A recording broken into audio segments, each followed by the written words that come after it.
గురువుగారు, ఏకాదశి రోజు దీంతో పాటు ఇంకేదైనా ప్రత్యేకంగా ఉంటే చెప్పండి.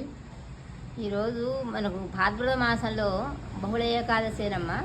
కాకపోతే ఇవాళ దేవశిల్పి విశ్వకర్మ యొక్క జయంతి అంటారు.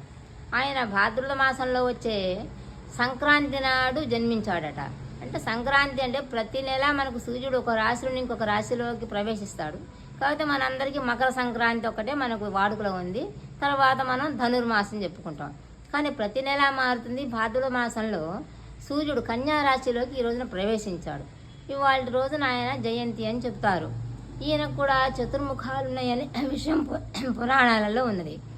ఈయన దేవశిల్పి అంటే ఈయన దేవలోకాలు, తర్వాత అలకాపురి అంటే అందరికీ తెలిసినే కదా, అంటే కుబేరుడు యొక్క స్థలం అది. నెక్స్ట్ ఇంకా ఏంటంటే ఇంద్రప్రస్థపురం, ఇలాంటి గొప్ప గొప్పవన్నీ కూడా చాలా గొప్పగా నిర్మిస్తాడు. అందుకే ఆయన గొప్ప శిల్పిగా పేరు పొందాడు. అట్లాంటి యొక్క శిల్పాలు అంతేకాకుండా మీరు వజ్రాయుధం అనేది వినే ఉంటారు ఇంద్రుడికి. ఆ వజ్రాయుధాన్ని తయారు చేసింది కూడా ఈయనే. దానికి కారణం దధీచి మహర్షి యొక్క వెన్నెముక. ఆ వెన్నెముకని తీసుకొని వజ్రాయుధంగా మలిచిన గొప్ప శిల్పి ఆయన. ఈయన్ని చాలామంది అంటే వడ్రంగులు, కంసాలి వాళ్ళందరూ కూడా ఆరాధ్య దైవంగా ఆరాధిస్తుంటారు. అదమ్మాయి వాళ్ళ యొక్క కొంచెం ప్రత్యేకత దేవశిల్పిది.